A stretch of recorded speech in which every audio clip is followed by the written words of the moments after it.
بسم اللہ الرحمن الرحیم الحمد للہ رب العالمین والصلاة والسلام علی سید المرسلین اما بعد۔ سب سے پہلے محترم جناب صدر صاحب اور جملہ اراکین اتحاد طلبہ پاکستان مصر، آپ تمام حضرات کا بہت شکریہ کہ آپ نے اس لیکچر کا اہتمام کیا، جو کہ طلبہ و طالبات کے لیے انتہائی زیادہ مفید ثابت ہوگا۔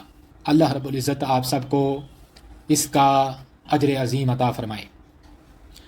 بلا تمہید آج کے لیکچر کا آغاز کرتے ہیں اس آیت مبارکہ کے ساتھ کہ اللہ رب العزت ارشاد فرماتا ہے، من عمل صالحا من ذکر او انثى وهو مؤمن ولنحيينه حیاتا طیبہ وَلَنَجْزِيَنَّهُمْ أَجْرَهُمْ بِأَحْسَنِ مَا كَانُوا يَعْمَلُونَ، کہ جو نیک اور صالح اعمال کرے تو چاہے وہ میل ہو یا فیمیل ہو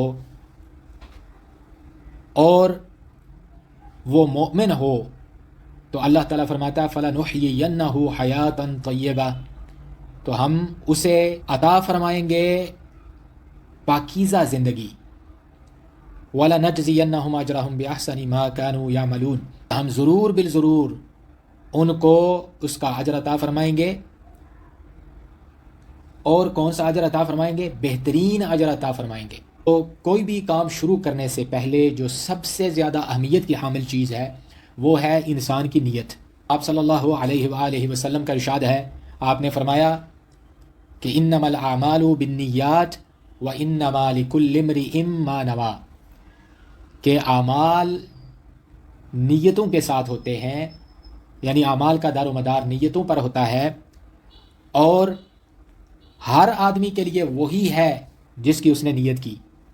اسی طرح آپ صلی اللہ علیہ وآلہ وسلم نے ہمیشہ یہ دعا فرمائی، اللہم انی اسألک علما نافعا، اور اسی طرح یہ دعا بھی فرمائی، اللہم انی اعوذ بک من علم لا ينفع۔ آپ صلی اللہ علیہ وآلہ وسلم نے ہمیشہ علم نافع کے لیے دعا فرمائی ہے۔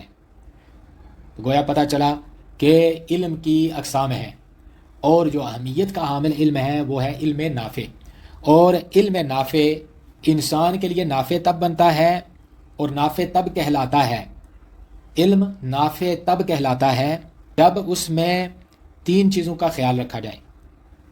پہلی چیز ہے فہم کا خیال رکھا جائے، پھر تدریب کا، پریکٹس کا خیال رکھا جائے، اور پھر وہ مداومت پہ عبارت ہونا چاہیے، جو آپ کی ذات کو بھی فائدہ دے اور دوسروں کو بھی اس کا فائدہ پہنچے۔ اسی طرح کوئی بھی کام شروع کرنے سے پہلے نیت کی اور اخلاص کی اہمیت کیا ہے، اس حوالے سے چند ایک روایات ہیں۔ آپ صلی اللہ علیہ وسلم کا ارشاد ہے، آپ صلی اللہ علیہ وسلم نے فرمایا، ان اللہ لا ينظر الى صورکم واموالکم ولیکن ينظر الى قلوبکم واعمالکم، کہ اللہ رب العزت بے شک نہ تمہارے جسموں کو دیکھتا ہے اور نہ ہی تمہاری صورتوں کو، بلکہ وہ تمہارے دلوں کو دیکھتا ہے اور تمہارے اعمال کو دیکھتا ہے۔ اسی طرح آپ صلی اللہ علیہ وسلم کا ارشاد ہے کہ نیت المؤمن خیر من عملہ وعمل المنافق خیر من نیتہ، کہ مومن کی نیت اس کے عمل سے بہتر ہوتی ہے اور منافق کا عمل اس کی نیت سے بہتر ہوتا ہے۔ تو لہٰذا نیت کا صحیح ہونا، اللہ کی رضا کے لیے نیت کرنا، دین کے علم کے حصول کی نیت کرنا، اور اخلاص کے ساتھ اس کام میں لگ جانا، یہ سب سے اہم ترین چیزیں ہیں۔ تو لہٰذا ہمیں پتہ چلا کہ جو صالح طریقے کے ساتھ صالح اعمال کیے جائیں، فائدے کے اعمال کیے جائیں، اس میں نیت صحیح ہو، اخلاص ہو، تو اس کا اجر اور اس کے فوائد دو گنا ہو جاتے ہیں۔ اس دنیا میں بھی ہمیں اس کے اثرات نظر آتے ہیں، اور آخرت میں بھی اللہ تعالیٰ اس کا اجر ہمیں عطا فرمائے گا۔ علم حاصل کیسے کرنا ہے، اس کے بھی فن ہیں، یعنی تیاری کرنا، امتحان کی تیاری کرنا اور پڑھنا، پڑھائی کرنا اور امتحان کی تیاری کرنا، یہ ایک فن ہے، اور اس فن کو ہم نے 3 مرحلوں میں تقسیم کیا ہے۔ پہلا مرحلہ ہے قبل المذاکرہ، پھر ہے عند المذاکرہ، پھر ہے بعد المذاکرہ او عند الامتحان۔ تو سب سے پہلا جو مرحلہ ہے وہ کیا ہے؟ قبل المذاکرہ۔ یعنی پڑھائی شروع کرنے سے پہلے، تیاری شروع کرنے سے پہلے، پڑھنے کی تیاری شروع کرنے سے پہلے کا مرحلہ. اس مرحلے میں ہمیں کس کس چیز کی ضرورت پڑے گی اور کن چیزوں کا لحاظ رکھنا ضروری ہے.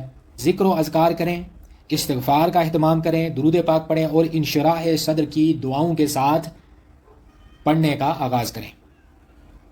اور اس کے بعد سب سے پہلی چیز جو آپ نے کرنی ہے وہ کیا ہے؟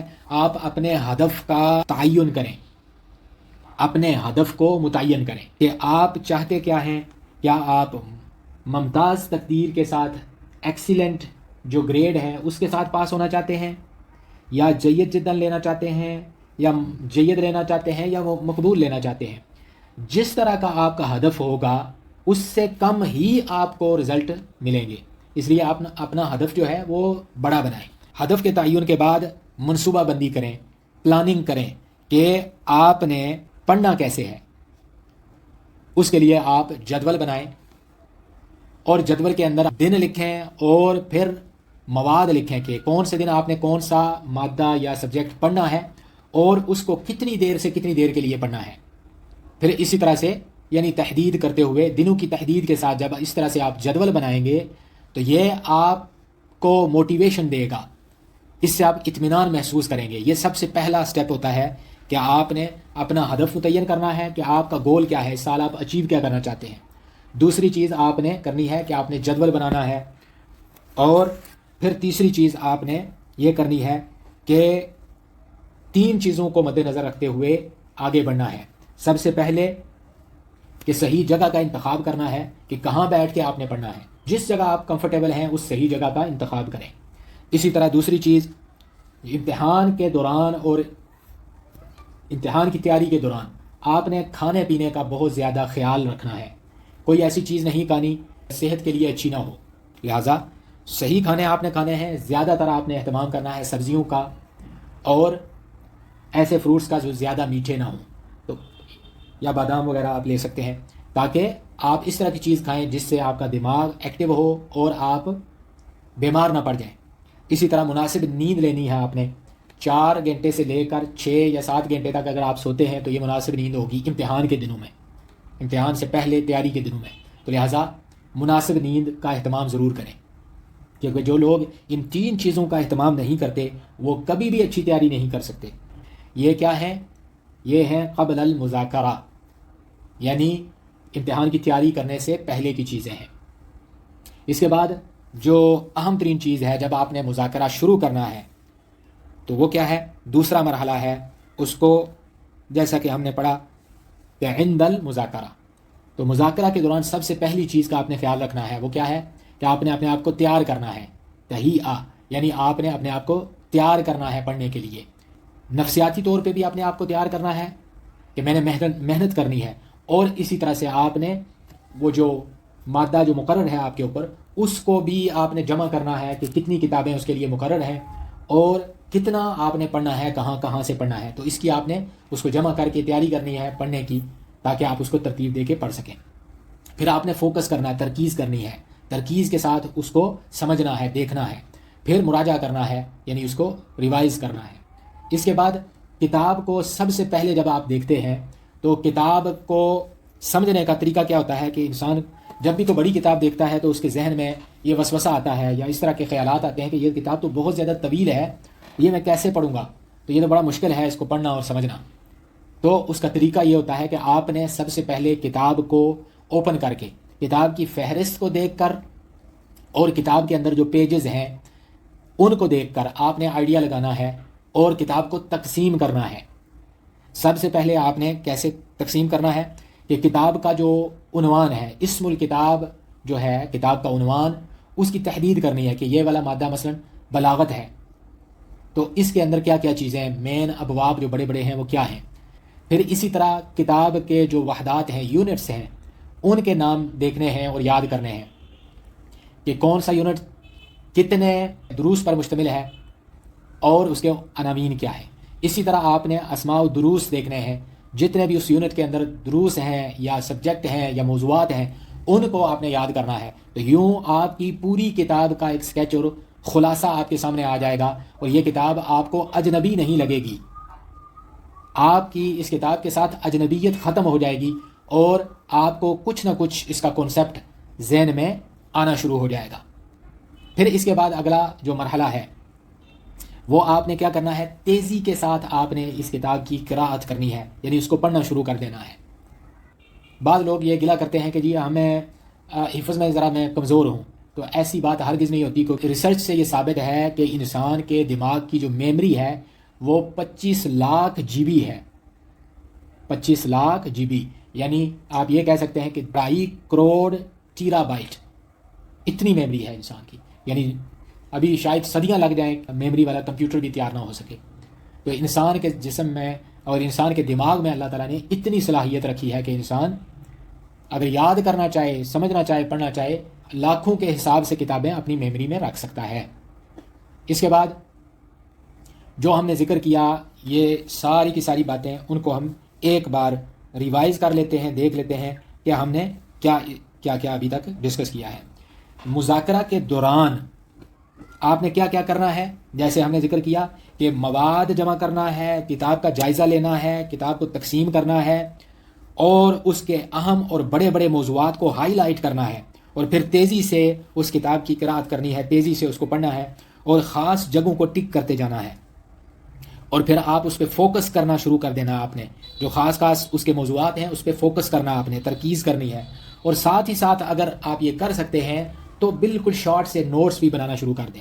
جو ایک ٹاپک آپ نے 10 صفحات کو پڑھا، ایک چیپٹر کو پڑھا، اس کا پھر خلاصہ نکالیں 1 یا 2 پیجز میں۔ اس طریقے سے آپ نوٹس بناتے جائیں، اور پھر نوٹس کے اندر خود سے کوسچن جو ہے وہ کریٹ کریں، سوالات بناتے جائیں، ایزیوم کرتے جائیں کہ اس طرح کا سوال بھی آ سکتا ہے امتحان میں۔ پھر سب سے اہم ترین چیز کہ پچھلے سالوں کے امتحان پیپر جو ہوتے ہیں، جو امتحانات کے سابقہ پیپر ہوتے ہیں، وہ اگر آپ حاصل کر سکتے ہیں تو وہ ضرور بالضرور حاصل کر کے ان کی مدد سے تیاری کریں۔ یہ بہت زیادہ مفید وہ ہوتے ہیں، یہ جو پیپرز ہوتے ہیں یہ بہت زیادہ مفید ہوتے ہیں۔ تو اس لیے آپ کوشش کریں کہ اگر آپ کو پچھلے سالوں کے پیپرز مل جاتے ہیں تو ان کے مطابق تیاری کریں۔ اسی طرح ہر موضوع کو پڑھنے کے بعد اس کا خلاصہ لکھنے کی کوشش کریں اور دوسروں کو بیان کرنے کی کوشش کریں، کیونکہ جب آپ لکھتے ہیں اور بیان کرتے ہیں تو پھر آپ کو وہ چیز کبھی بھی نہیں بھولتی۔ اسی طرح اس کا خلاصہ یہ ہے، اور خاص جو سجیشنز ہیں ایک اچھا مذاکرہ کرنے کے لیے، ایک اچھی تیاری کرنے کے لیے، وہ کیا ہیں کہ سب سے پہلے آپ نے اللہ تعالیٰ پہ توکل کرنا ہے، پھر اس کے بعد آپ نے کتاب کو پڑھنا شروع کر دینا ہے اور کتاب کو تقسیم کرنا ہے۔ اسی طرح آپ نے دروس کی قراءت کرنی ہے اجمالی، یعنی جلدی آپ نے پڑھنا ہے، اس کے اندر خرائط بنانے ہیں، نقوش بنانے ہیں، اور کلمات کی تحدید کرنی ہے، اور اس طریقے سے آپ نے جداول جو ہے وہ کریٹ کرنے ہیں۔ اسی طرح پھر آپ نے اس کو یاد کر کے بیان کرنا ہے، اسی طرح آپ نے اس کے سوالات بنانے ہیں، پھر آپ نے اس کو لکھنے کی کوشش کرنی ہے، اور پھر مراجعہ کر کے اس کو دوسروں کو بیان کریں یا سنائیں۔ تو یہ خلاصہ تھا جو ہم نے پہلے پڑھ لیا۔ اب ایک ایسی ٹرک ہے اور ایسی ایک اسٹریٹجی ہے جس کو آپ استعمال کر کے بہت زیادہ اپنی میموری کو تیز کر سکتے ہیں اور بہت زیادہ اس سے استفادہ کر سکتے ہیں۔ موسٹلی آپ میں سے جتنے بھی حضرات ہیں یہ ٹیکنیک نہیں جانتے ہوں گے، اور یہ ٹیکنیک یہ ہے کہ انسان کی جو میموری ہے وہ کیسے کام کرتی ہے۔ اچھا، اس ٹیکنیک کو ہم شروع کرنے سے پہلے دیکھ لیتے ہیں کہ ہم نے کہا کہ پہلا مرحلہ ہے قبل المذاکرہ، دوسرا مرحلہ ہے عند المذاکرہ، اور تیسرا مرحلہ ہے بعد المذاکرہ یا عند الامتحان۔ جو تیسرا مرحلہ ہے مذاکرہ کرنے کے بعد، تیاری کرنے کے بعد، امتحان کی تیاری کرنے، کتاب پڑھنے کے بعد جو تیسرا مرحلہ آ جاتا ہے، اور جو کب امتحان سے پہلے کا ہوتا ہے اور امتحان کے دوران کا مرحلہ، تو اس میں 2 حصوں میں ڈیوائیڈ ہو جاتا ہے۔ ایک ہوتا ہے امتحان سے پہلے اور ایک امتحان کے بعد۔ امتحان سے پہلے آپ نے کیا کرنا ہے، نفسیاتی طور پہ خود کو ریلیکس رکھنا ہے اور تیار کرنا ہے کہ میں امتحان کے لیے جاؤں گا، تو اپنے آپ کو ہر حوالے سے تیار کرنا ہے، اپنی ساری چیزیں تیار رکھیں، چاہے وہ آپ کے کپڑے ہوں، جوتے ہوں، قلم ہو، کارڈ ہو، پیسے ہوں، یہ ساری چیزیں آپ پہلے سے ایک بیگ میں ڈال کے رات کو ہی تیار رہیں، کیونکہ اجرت میں جب صبح بندہ نکلتا ہے تو وہ ڈسٹرب ہوتا ہے، اور اس ڈسٹربنس میں جو یاد کیا ہوتا ہے وہ بھی بھول جاتا ہے۔ تو اس لیے پہلے سے تیاری رکھیں، اور امتحان شروع ہونے سے 1 گھنٹہ پہلے کوشش کریں کہ آپ یونیورسٹی میں جامعہ میں پہنچ جائیں، اور پھر وہاں ریلیکس ہو کے ایک بار اگر نظر ثانی کرنا چاہیں، سرسری سی نظر جو آپ نے پہلے پڑھا ہوا ہے اس پہ آپ مار سکتے ہیں. زیادہ ڈیٹیل میں پھر آپ نے پڑھنا نہیں ہے، سرسری سی ایک نظر مارنی ہے. پھر اس کے بعد جو آخری مرحلہ آ جاتا ہے وہ کیا ہے کہ امتحان کے وقت آپ نے کیا کرنا ہے. امتحان کے وقت آپ نے جو خاص چیزیں کرنی ہیں وہ کیا ہیں؟ سوالات کو غور سے پڑھنا ہے، اور آپ نے دیکھنا ہے کہ ہر سوال کے نمبر کتنے ہیں. اگر آپ کو یہ پتا ہوگا کہ یہ سوال 10 نمبر کا ہے مثلا، تو آپ نے منیمم 1 پیج ضرور اس کے آنسر میں لکھنا ہے. 1 پیج یا 1.5 پیج، اس سے کم نہیں لکھنا. اسی طرح اگر وہ سوال 20 نمبر کا ہے تو آپ نے 2 پیج یا اس سے زیادہ لکھنے ہیں، اس سے کم نہیں لکھنا. اسی طرح اگر 25 یا 30 نمبر کا سوال ہے تو اور زیادہ آپ نے اسی حساب سے بڑھا دینے ہیں پیجز.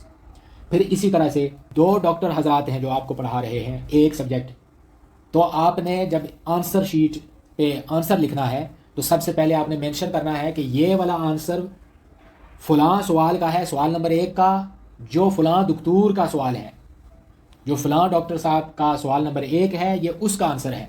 کیونکہ زیادہ تر طلبہ یہ غلطی کرتے ہیں کہ وہ تمام دکاترہ کے سوالوں کو مکس کر دیتے ہیں، اور اس وجہ سے ان کو پھر نمبر زیادہ نہیں ملتے. پھر آخری چیز اس میں آ جاتی ہے امتحان کے دوران کہ آپ نے غش نہیں کرنی، نقل نہیں کرنی. کیونکہ جب آپ نقل کرتے ہیں تو آپ کی میموری جو ہے وہ کام کرنا چھوڑ دیتی ہے، تو اس لیے آپ نے نقل نہیں کرنی. آپ نے پوری توجہ کے ساتھ، جب آپ سوچ کے توجہ کے ساتھ لکھ رہے ہوتے ہیں تو اس وقت آپ کی میموری 60 سے 80% تک کام کر رہی ہوتی ہے، اور آپ کچھ نہ کچھ سوچ کر لکھ لیتے ہیں. لیکن جو ہی آپ نقل کی طرف توجہ کرتے ہیں تو آپ کی میموری میں سے 50% میموری کام کرنا چھوڑ دیتی ہے، اور باقی 10 یا 20% میموری رہ جاتی ہے، جس کی وجہ سے آپ کبھی بھی لکھ نہیں سکتے. اس لیے آپ نے دیکھا ہوگا جب نقل کرنے والوں سے وہ جو نقل کر رہے ہوتے ہیں وہ چھین لیا جائے تو اس کے بعد وہ بالکل ایک لفظ بھی نہیں لکھ پاتے. تو لہٰذا ایک تو گناہ ہے نقل کرنا، اور ساتھ ہی ساتھ یہ آپ کی میموری پہ افیکٹ کرتا ہے. اس کے بعد آ جاتے ہیں، دیکھیں میموری انسان کی کام کیسے کرتی ہے.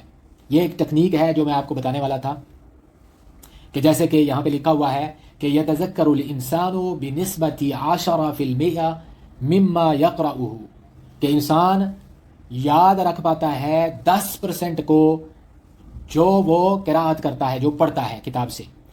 اسی طرح یتذکر الانسان بنسبت 20% مما یسمعہ، اور 20% انسان یاد رکھ پاتا ہے جب اس کو پڑھتا ہے اور سنتا بھی ہے، کسی سے لیکچر میں سنتا ہے یا ریکارڈنگ وغیرہ سنتا ہے تو مزید اس کے ذہن میں وہ چیز پختہ ہوتی ہے. اسی طرح یتذکر الانسان بنسبت 30% مما یراہ، کہ انسان جو ہے وہ یاد رکھ پاتا ہے 30% جس کو انسان دیکھتا بھی ہے، پڑھتا بھی ہے، سنتا بھی ہے اور دیکھتا بھی ہے، جیسے ویڈیوز وغیرہ یا سلائیڈز وغیرہ دیکھ کے یاد کرنا.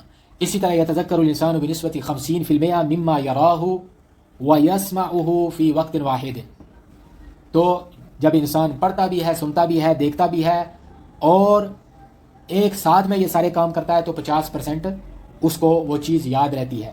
اسی طرح یتذکر الانسان بنسبت 80% مما یقولہ، جب انسان پڑھنے کے ساتھ، سننے کے ساتھ، دیکھنے کے ساتھ ہی ساتھ اس کو بیان بھی کرتا ہے، دوسروں کو بتاتا ہے یا سناتا ہے یاد کرنے کے بعد، تو 80% اس کے میموری میں وہ چیز محفوظ ہو جاتی ہے. اسی طرح 90% اس کی میموری میں محفوظ ہو جاتی ہے جب وہ دوسروں کو سناتا ہے یا ایکسپلین کرتا ہے اور اس پر عمل بھی کرتا ہے، یعنی پریکٹیکلی اس بات پہ عمل کرنا شروع کر دیتا ہے، تو 90% انسان کے ذہن میں وہ چیز بیٹھ جاتی ہے، اس کو یاد ہو جاتی ہے.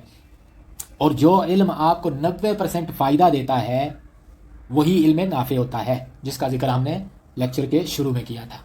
اسی طرح یہ بھی سیم اسی طرح کا ایک میتھڈ ہے، ڈیز کون آف ایکسپیرینس. تو اس میں بھی یہی بتایا گیا ہے کہ جو لوگ صرف پڑھتے ہیں وہ 10% اس میں سے فائدہ اٹھاتے ہیں، جو لوگ پڑھتے بھی ہیں، سنتے بھی ہیں 20% فائدہ اٹھاتے ہیں، جو لوگ پڑھتے بھی ہیں، سنتے بھی ہیں اور دیکھتے بھی ہیں اور سمجھتے ہیں دیکھ کر، تو ان کو 30 سے 40% فائدہ ہوتا ہے. اسی طرح جو لوگ اس کو سننے کے بعد سمجھتے ہیں اسکیچ بنا کر، ان کو 50% فائدہ ہوتا ہے. اسی طرح جو لوگ اس کو بیان کرتے ہیں اور جو لوگ دوسروں کو ایکسپلین کرتے ہیں، سناتے ہیں، ان کو 70% فائدہ ہوتا ہے. اسی طرح جو لوگ بیان کرتے ہیں اور لکھتے بھی ہیں ان کو 80% فائدہ ہوتا ہے. اور جو لوگ اس پہ عمل بھی کرتے ہیں پڑھنے کے بعد اور اپنے عمل میں اس کو لے آتے ہیں، وہ 90% اس سے فائدہ اٹھاتے ہیں. تو لہٰذا یہ جو ٹیکنیک ہے اس کو آپ اپنے تیاری میں ضرور استعمال کریں. اسی طرح انسان بھول کیوں جاتا ہے، اس کے اسباب ہیں. جب کم پڑھتا ہے، کم تیاری کرتا ہے تو بھول جاتا ہے. اسی طرح کم پریکٹس کرتا ہے، تدریب کم ہوتی ہے تو بھول جاتا ہے. اسی طرح کانفیڈنس نہیں ہوتا تو بھول جاتا ہے ڈر کی وجہ سے، اور اس کے جو اپنے نفسیاتی پرابلم ہوتے ہیں اس کی وجہ سے بھول جاتا ہے، اور ذنوب اور معاصی گناہوں کی وجہ سے بھی وہ بھول جاتا ہے. حضرت امام شافعی رحمہ اللہ ذکر کرتے ہیں کہ ایک بار انہوں نے شکوہ کیا اپنے استاد سے کہ میں بھول جاتا ہوں، مجھے کچھ یاد نہیں ہوتا، جب بھی سبق یاد کرتا ہوں تو مجھے کچھ نصیحت فرمائیے. تو آپ کے جو استاد ہیں انہوں نے آپ سے نصیحت فرمائی، جس کو انہوں نے اپنے شعر میں بیان کیا ہے. آپ نے فرمایا شکوت الی وکیعی سوء حفظی فارشدنی الی ترک المعاصی واخبرنی بان العلم نور ونور اللہ لا یہدی للعاصی. کہ میں نے ایک بار اپنے استاد سے شکوہ کیا کہ میرا حفظ جو ہے وہ زیادہ مضبوط نہیں ہے، تو مجھے کوئی نصیحت کریں. تو انہوں نے مجھے نصیحت کی کہ جو علم ہے یہ اللہ تعالیٰ کا نور ہے، اور یہ ایسے دل میں داخل نہیں ہوتا جس کے اندر گناہ اور معاصی پائے جاتے ہوں. یعنی جو بندہ گناہ گار ہو تو اس کے اندر اللہ کا نور نہیں آتا. تو لہٰذا کوشش کرنی چاہیے کہ جب دین کا علم آپ حاصل کر رہے ہیں تو آپ تقوی کو اختیار کریں. جتنا تقوی زیادہ ہوگا یہ بھی چیز آپ کے لیے نفع بخش ثابت ہوگی. پھر اس کے بعد تدریبات آ جاتی ہیں. تدریبات کے اندر ایک ٹرم ہے، ایک ٹیکنیک ہے، اس کو بولتے ہیں الخرائط الذہنیہ. ٹھیک ہے، تو الخریطہ ذہنیہ بنا کے آپ سبق کو یاد کر سکتے ہیں. اس کو انگلش میں کہتے ہیں مائنڈ میپ. کہ جب آپ کو سبق یاد نہیں ہو رہا، جیسے کہ یہ تیسرے سپارے کا پورا خریطہ بنا ہوا ہے کہ تیسرے سپارے کے اندر کون کون سی آیات ہیں اور کس کس موضوع سے متعلقہ بحث کرتی ہیں، بات کرتی ہیں. اسی طرح جیسے یہ بلاغت کی کتاب ہے تو اس کا ایک خریطہ بنایا گیا ہے. پوری کتاب کو ایک ہی پیج پہ ایک خریطہ اور شکل بنا کے ایک سکیچ بنایا گیا ہے، ایک میپ بنایا گیا ہے، جس کے ذریعے اس کتاب کو حفظ کرنا بہت زیادہ آسان ہو جاتا ہے اور میموری میں رکھنا آسان ہو جاتا ہے. اور زندگی میں جب بھی آپ کو ضرورت پڑتی ہے اور آپ وہ اپنے نوٹس اٹھاتے ہیں اور جو سکیچ اور جو خلاصہ آپ بنایا ہوتا ہے اس کو آپ اٹھاتے ہیں، تو وہ چاہے آپ 40 سال کے بعد بھی اٹھائیں تو آپ کی میموری میں وہ فوری طور پہ واپس آ جاتا ہے. تو جیسا کہ ہم نے ذکر کیا کہ میموری جو ہے انسان کی ایک شارٹ ٹرم میموری ہوتی ہے، ایک لانگ ٹرم. تو جو لانگ ٹرم میموری ہوتی ہے اس کے اندر یہ ساری چیزیں سیو رہتی ہیں ساری زندگی، جو آپ یاد کرتے ہیں، جس طریقے سے یاد کرتے ہیں. ٹھیک ہے، تو لہٰذا آپ اگر صحیح طریقے سے یاد کریں گے، صحیح طریقے سے ایفرٹ کریں گے، اس فن کو جو یاد کرنے کا، پڑھنے کا جو فن ہوتا ہے اس کو صحیح طریقے سے سمجھ کے آپ تیاری کریں گے تو اس کے فوائد آپ 4 گنا زیادہ حاصل کریں گے. تو لہٰذا کوشش کریں کہ ان طریقوں کو اپناتے ہوئے اپنے امتحانات کی تیاری کریں.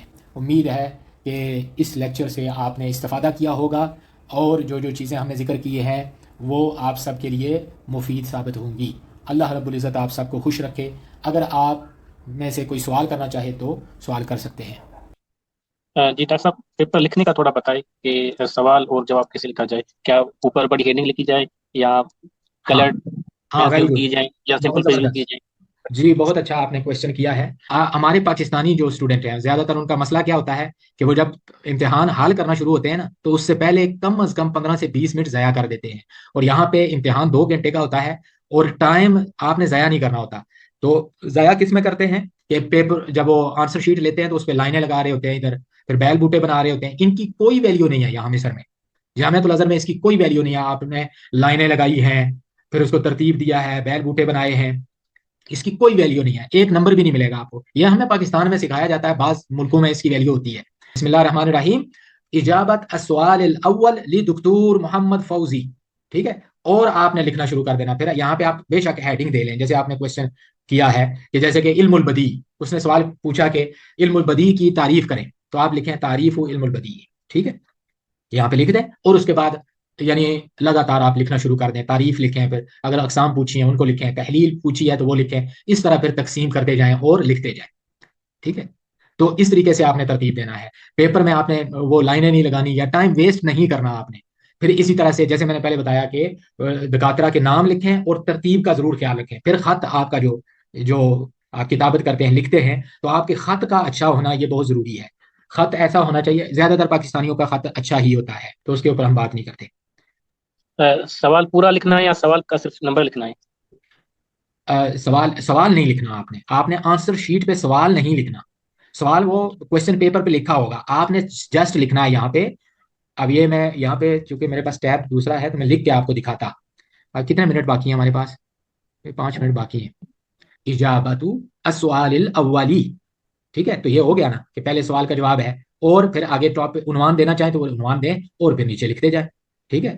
اگر آپ وہ حروف میں نہیں لکھنا چاہتے تو آپ لکھیں اجابہ اور آگے ڈال دیں 1، اجابہ رقم 1.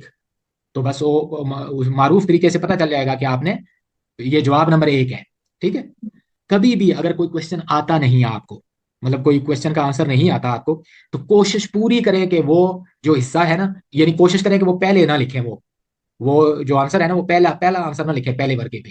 جو آپ کو نہیں آتا نا، پہلے ایک بار سارے کوشچنس کو جلدی جلدی پڑھیں اور دیکھیں کون سا آپ کو سوال نہیں آتا ہے یا تھوڑا صحیح طریقے سے یاد نہیں ہے. تو اس کو آپ کیا کریں، آپ کو آتا ہے اس کو پہلے لکھیں اور اس کو چھوڑ دیں.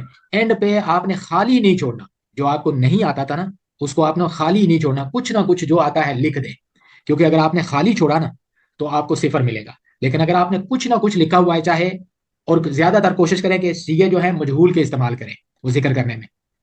ایک چھوٹا سا ٹرک بتا رہا ہوں کہ مجہول کے سیگے ہوں گے نا، یعنی معروف بات نہیں ہوگی، جیسے اس نے تاریخ کا پوچھا یا پوچھا کہ کون سے سال میں یا کس وقت ہوا تھا، تو آپ مجہول کے لفظ استعمال کریں، کچھ نہ کچھ لکھ دیں، تو اس سے آپ کو کچھ نہ کچھ نمبر وہ دے دیں گے، 2-4 نمبر. یہ میں نے ویسے ٹرک ایک بتایا چھوٹا سا آپ کو. تو خالی نہیں چھوڑنا، آپ نے ترتیب سے لکھنا ہے اس کو، اور جو آنسر نہیں آتا اس کو بعد میں رکھیں لیکن لکھیں ضرور، خالی نہیں چھوڑنا پیپر کو.